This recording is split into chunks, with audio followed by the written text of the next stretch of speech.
based on actual output. We have 12,000 units. How much are we supposed to use board feet in each unit?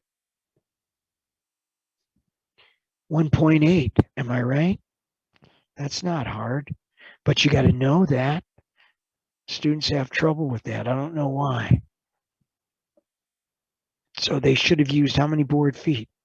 21,600 based on the actual output. Standard is $8, or I'm not $8, $3.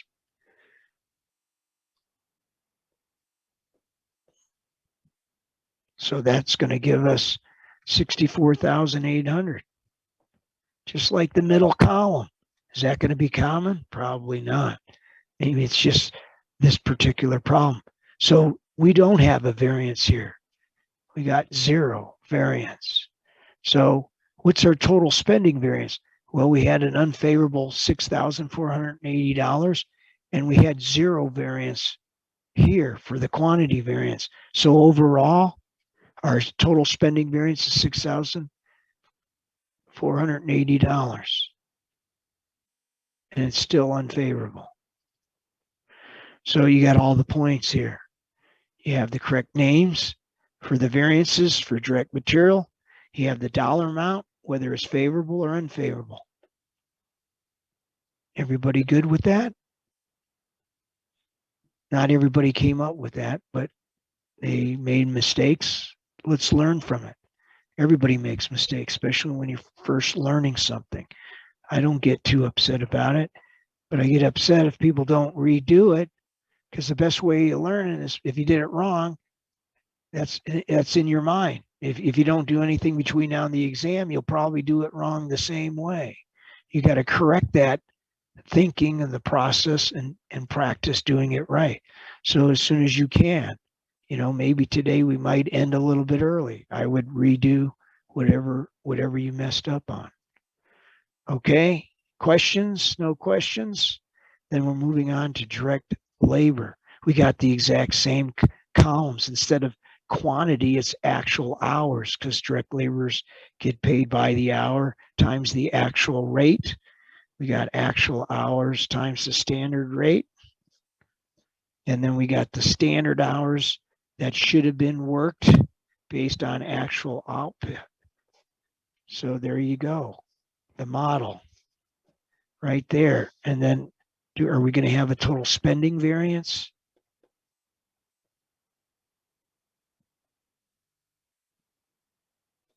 What's this called? Direct labor rate variance. Because we have another rate variance, but it's not direct labor.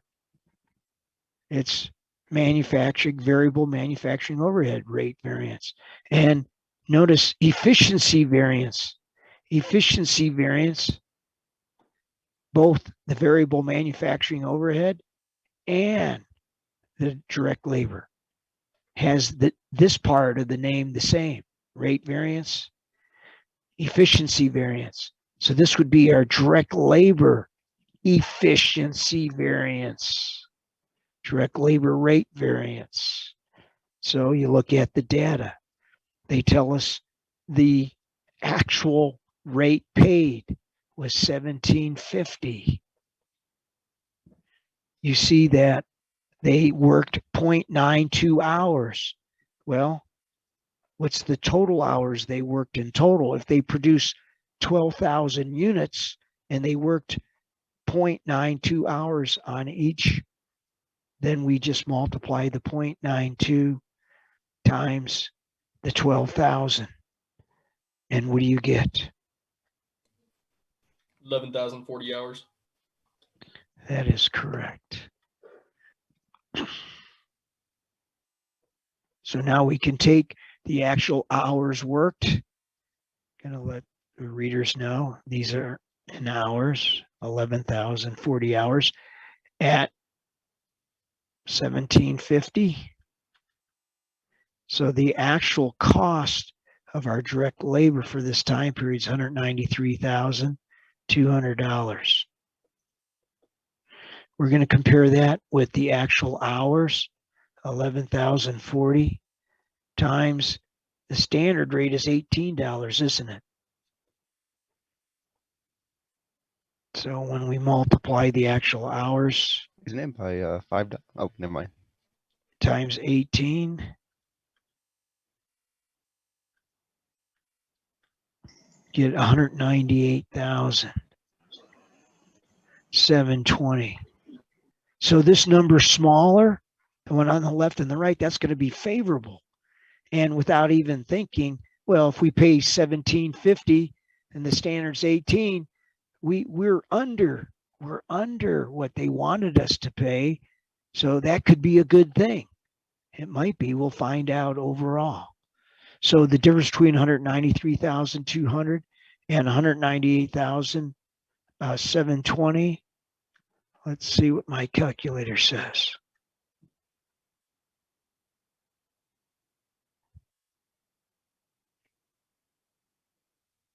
Yeah, I got to redo it.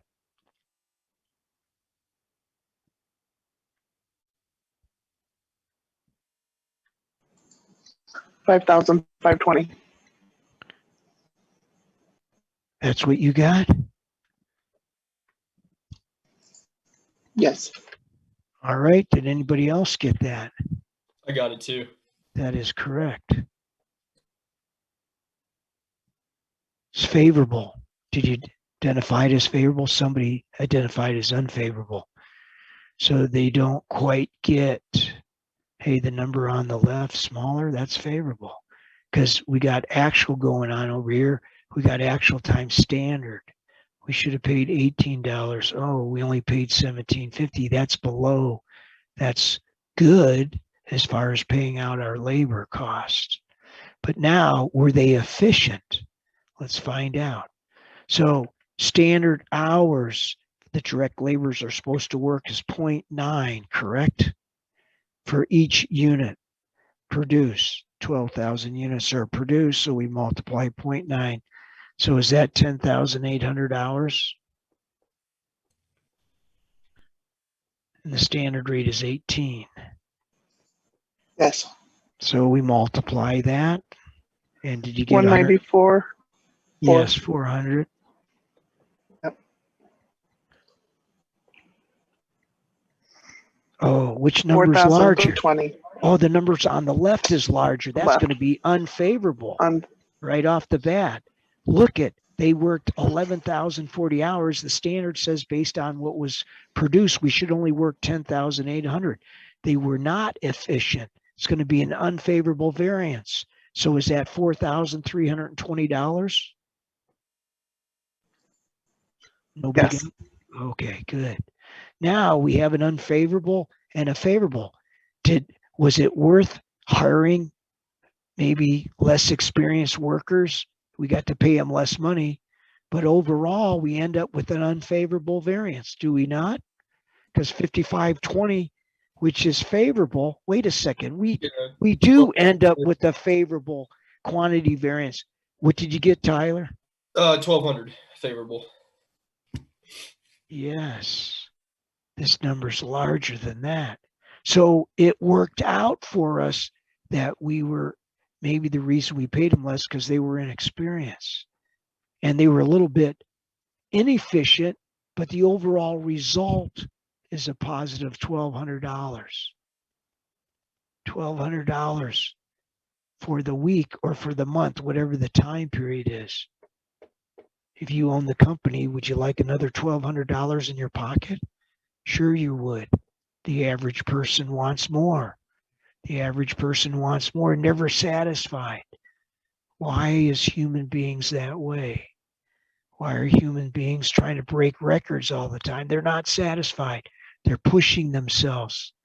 That's the nature of most human beings. They want more. Yeah, it's okay to want more, but be satisfied what you got and be thankful, because there's a lot of people in the world that don't have what you have. Around the world, 2/3 of the people are living below subsistence. They can't even feed themselves. I had my wife's cousin's husband went to India to do some business. He was a consultant for Hewlett Packard, and he came into a town, and somebody says, "I want you to see what goes on." Takes him out to the city dump, and it was like all these human beings scavenging in the dump to see things they might eat that was thrown out by these hotels. That's how some people are living around the world. It's pretty tough. So we're fortunate. We're not, none of us are in that situation. But I know what it's like to be homeless because I was homeless one summer. But I managed, and I'm glad I'm not homeless any longer. It's not something you want to be. All right, so there we have our variances. We have a direct labor rate variance, efficiency, direct labor efficiency variance, and we have a total spending variance, 1,200 favorable. Look at, we had a total spending variance for direct materials, unfavorable.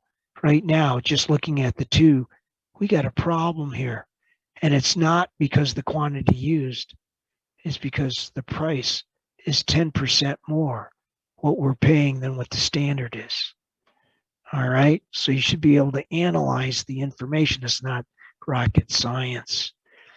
So next we have variable manufacturing overhead variances in the chapter. We have the same setup for each column. Actual hours times actual rate.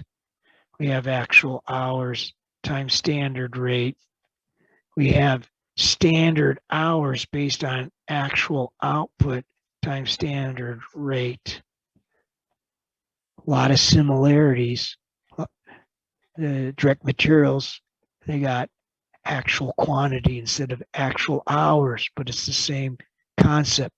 Actual price paid, actual rate paid to the direct laborers.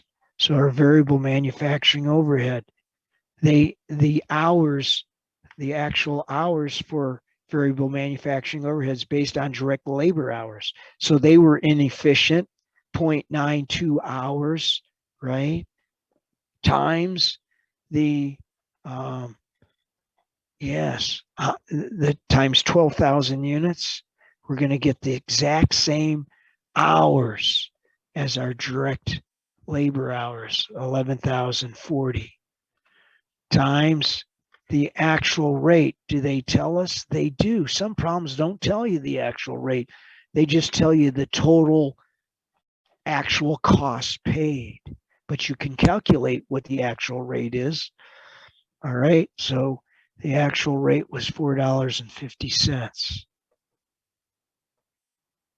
So if we multiply that, we should get a what? A total of 49,000. 49,680.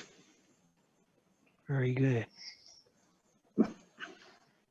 And in this column, our actual hours are the same, but the standard rate for variable manufacturing overhead is set at $5.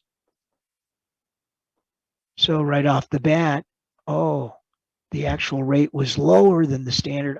I already know I'm going to have a favorable rate variance, variable manufacturing overhead rate variance. So multiplying the $5 times 11,040 hours, do we get 55? 55,200. Very good. So that difference is what? 5,000, 520? Yep.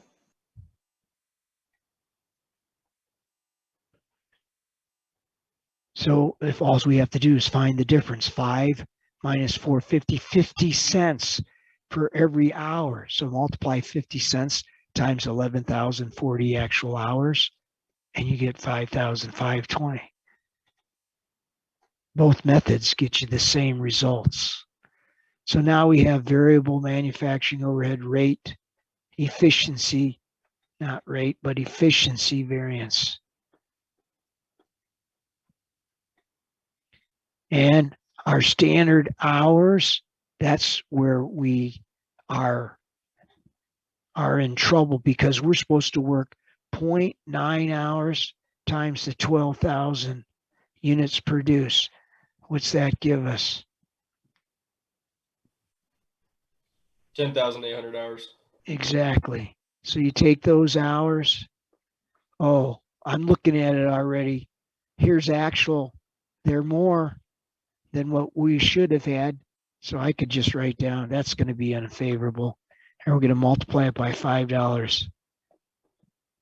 So does that give us $54,000 here? Yes. We see this number's larger by $1,200. That's going to be unfavorable. Can we determine the total spending variance? We can, can't we? 4,320. Favorable or unfavorable? Favorable. Yes, it's favorable because our rate that we actually paid was more than 10%. It was exactly 10% below the standard. So 5,520 favorable, subtract the 1,200 unfavorable, you get a favorable total spending variance, 4,320.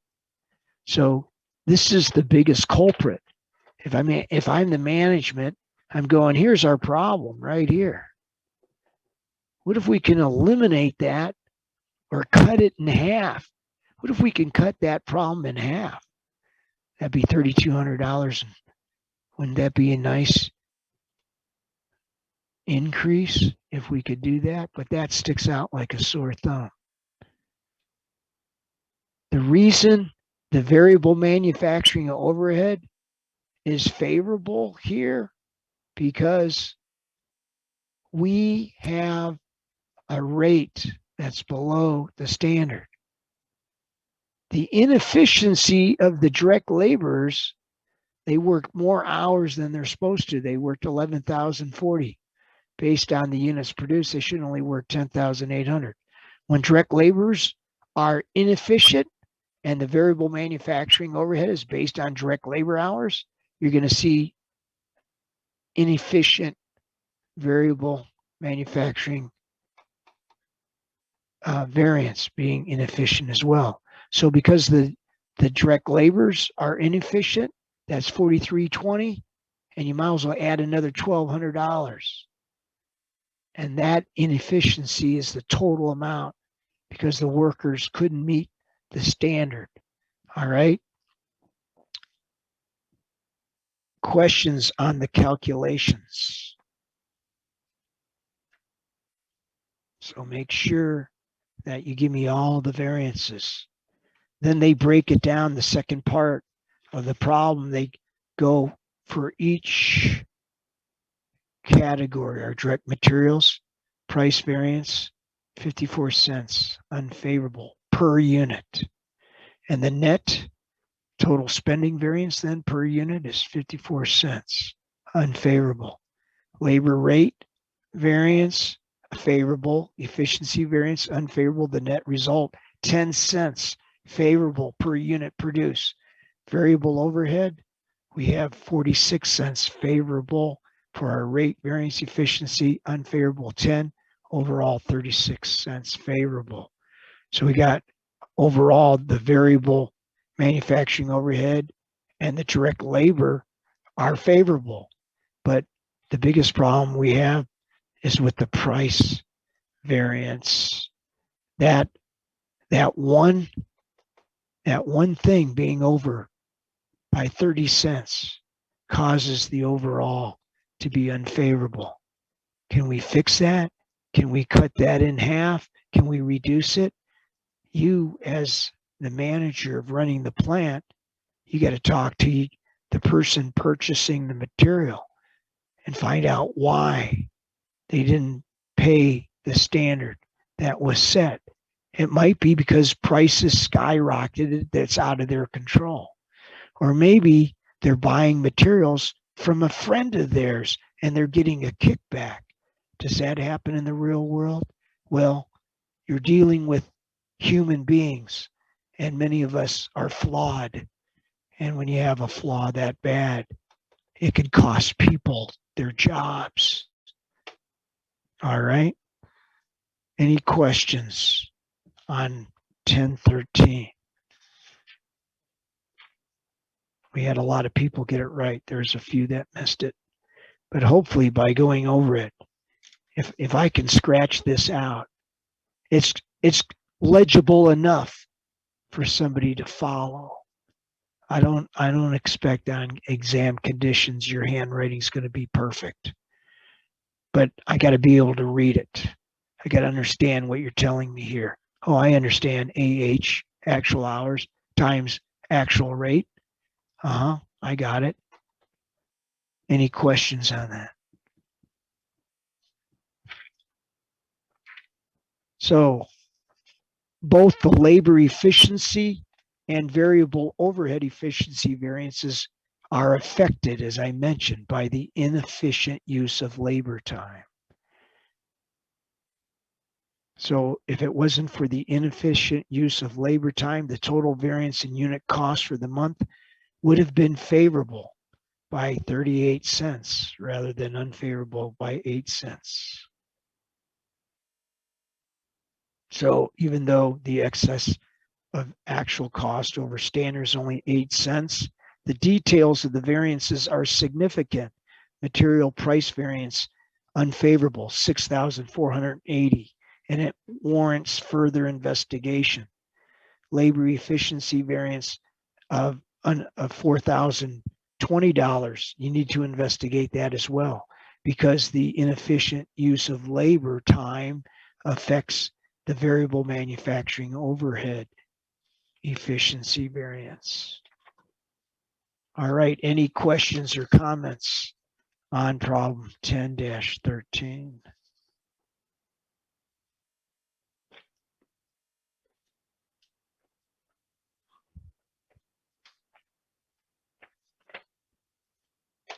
All right, then we have problem 10-15. That's supposed to take 45 minutes.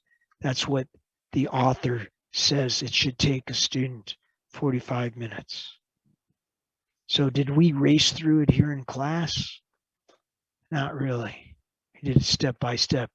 It'll be interesting if people understood this next problem because we emphasized this last time.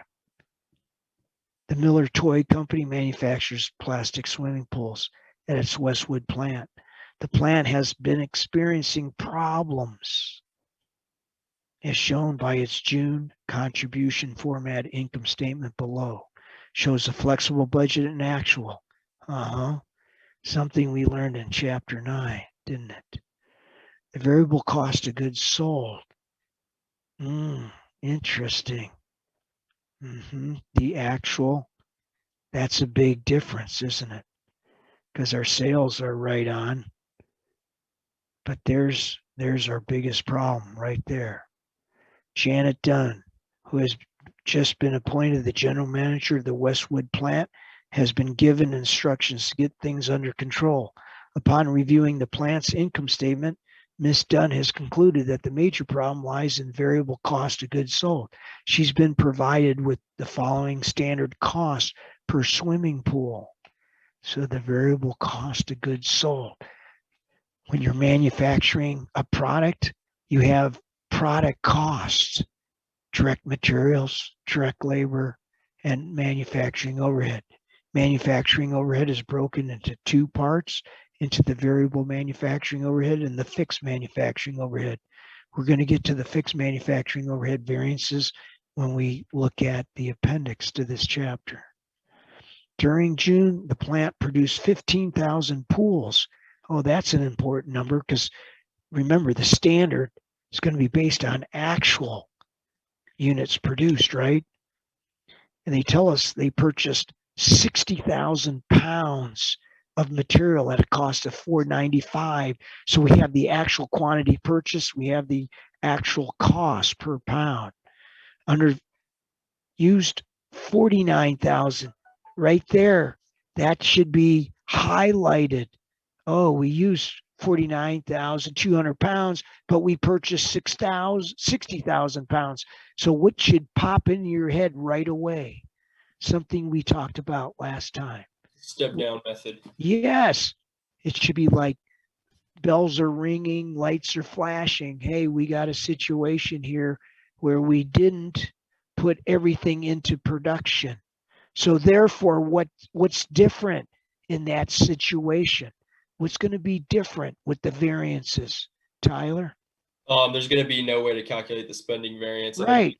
We can't calculate a total spending variance. Why? We haven't put all of the material acquired into production, so we don't know the total spending variance. We only can tell you on the 49,200 pounds. So we only can look at our direct material price variance and direct material quantity variance. There's no way you should be showing the total quantity or the total spending variance for direct materials. But on the exam in the past, when I would put a step down problem on there, most of the class showed me a total spending variance, and that was wrong. So that's why I emphasized it, and I'm glad at least one person, it was no problem. They were alerted right away. All right, so they use 49,200 pounds of material in production. Finished goods and work in process inventories are insignificant and can be ignored. So in C, they worked 11,800 direct labor hours at a cost of $17 per hour. Well, let's look back at the standard cost card. Direct labors are supposed to put 0.8 hours for each unit. So right now I could do a quick calculation. 0.8 times 15,000 pools built, that's 12,000 should be the standard hours. Well, what do they work? 11,800. Efficiency variance is going to be favorable. I can make a little note, put a little F, circle the F for the labor efficiency. The cost per hour was $17 an hour. What were we supposed to pay? $16 per hour. So, well, that favorable efficiency variance better take care of the extra costs that we spent to get those experienced workers. We're going to find out if it was worth it or not. Incurred variable manufacturing overhead costs totaling $18,290 for the month. We don't even have to multiply actual hours times actual rate. All right. A total of 5,900 machine hours were recorded.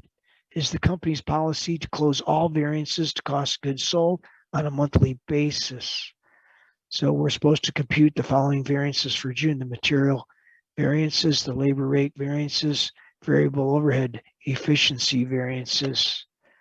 So who can tell me the pounds, the actual pounds? 60,000. They gave us that, didn't they? That's good, because I asked that question. They can't even see it in the problem. And we paid $4.95. But the standard says we're supposed to be paying $5. So we already know right off the bat, we're going to have a favorable price variance, don't we? Now, this is what we got to show. Yes, we do have this right here. 297 is the total when we multiply the total pounds acquired times the actual price. The total pounds, the actual acquired times the standard price we should be paying. We paid a nickel less per pound. That's a $3,000 favorable material price variance. Oh, 45,000 pounds. How did they get that? They multiplied the number of pools. Was it 15,000 pools? And what was the standard hours they're supposed to work? It was 3 pounds per unit. Oh, that's right. Quantity. You're right. There it is right there. Standard quantity, 3 pounds. So 3 pounds times 15,000 pools, 45,000 pounds times the standard amount we should have paid. So the number on the left's larger. that's going to be unfavorable, isn't it? This case, this number is less, that's favorable. We got to step it down because we're not going to put in 60,000. We're going to put in the actual pounds put into production, 49,200 pounds times the standard price we should be paying, 246,000. Here's the standard hours allowed times the standard price. We got a problem. This is larger. It's going to be unfavorable. 21,000. That's significant, isn't it? And we didn't put all of the pounds into production. What's going on? What is going on? Is it because the material was that bad, saving a nickel? We're using a lot more pounds. We better find out from production if it was due to the materials, why we put in so much material, or were the laborers sloppy and they spilled some of these pounds and it became contaminated and we couldn't use it again. So you just can't automatically assume it's the problems that they bought it a cheaper product, but it might be the reason why. All right, direct labor variances are next. And there's if you use the equation method. All right, let's go on to direct labor. So 11,800 hours is our actual times $17, $200,600. Our standard rate, we should have paid $1 less, $16. I already know off the top, right off the bat, this is higher what they paid versus standard. We're going to have unfavorable variance. And all you have to do is $1 multiplied by the actual hours, and you get 11,800. Both methods are acceptable. I like the model method because the picture, to me, it works better. But some people are mathematically oriented and they feel good with the formulas. So either way, as long as you get it right, that's what counts. All right. The variance for the efficiency, it's favorable. They only had 12,000 hours, but it's, yes. Should it be favorable? Oh yeah, because they worked less hours. Okay, could be these laborers were experienced, demanded higher wages. We paid them. Did it work out? Did their efficiency cancel out what we had to pay in labor rate variance? The answer is no. No. This is a big variance. $8,600. And it's due right here. We better be thinking twice about hiring the more experienced laborers if they can't make up for it in the time efficiency because of the variance in rate. Oh, and then here's the formula method. Okay, so we have next the variable manufacturing overhead, right? Where is that? Here it is. They just told us the actual cost of our variable manufacturing overhead. We're applying it based on direct labor hours. Here's our actual direct labor hours times the standard rate. So is this number higher than this? Does that indicate it unfavorable because we didn't meet the standard? So if we divided 18,290 by 5,900 hours, could we get the actual rate? 310. Yes. So they're 10 cents over, right? So the variable manufacturing overhead rate is an unfavorable 590. And now based on the hours, based on production, we should have worked 6,000 more than the actual. So this is going to be a favorable. The number on the left is smaller, favorable, $300, but it's not enough to take care of the unfavorable. rate variance. And so therefore we have a spending variance that's unfavorable. And then there's the equations. Any questions or comments? Was this problem just as easy or was it tougher because it was required us to step down because the amount acquired of materials was more than what was put into production? It actually, the fact that I was able to look at the income statement and apply how variable cost of goods sold is, varies. It actually helped me understand the step down method quite a bit easier because sometimes I'm just weird like that. I'll just need like one little bit of information to just kind of click and I'm like, oh, that makes sense. So I won't really overthink it too much from here on out, I don't think. So yeah, sometimes we get into trouble by overthinking it. And we all think differently, and there's nothing wrong with that as long as we get to the correct result. So they just summarized all the variances. Wow, that one sticks out big time, doesn't it? That's unfavorable. If we could just fix one variance, that would bring this down to 5,890 unfavorable. So definitely we're going to be looking into that. And then also the labor rate variance. Those are two big ones. Okay, any questions in regards to that? So the net unfavorable variance for the month caused the plant's variable cost of goods sold to increase from the budgeted level of 435,000 to 461,890. The budgeted cost of goods sold at $29 per pool gives us 435,000. Add the net unfavorable variances as above, the 26,890, the actual cost of goods sold. This 26,890 net unfavorable variance also accounts for the difference between the budgeted net operating income and the actual net operating for the month. Budgeted net operating income, 6,000, deduct the unfavorable variance added to the cost of goods sold for the month, and you get your net operating loss. Two most significant variances, material quantity variance and labor variance, labor rate variance. Possible causes, the outdated standards could be one reason why. Unskilled workers, poorly adjusted machines, carelessness, poorly trained workers, inferior quality materials. So any of those could be the factor. It might be a combination thereof.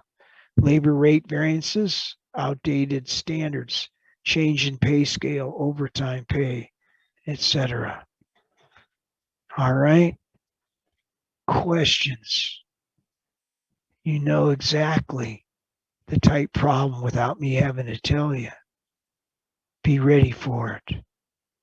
When we add the fixed manufacturing overhead, and since we've covered both problems, let's first ask, are there any questions on problem 1015?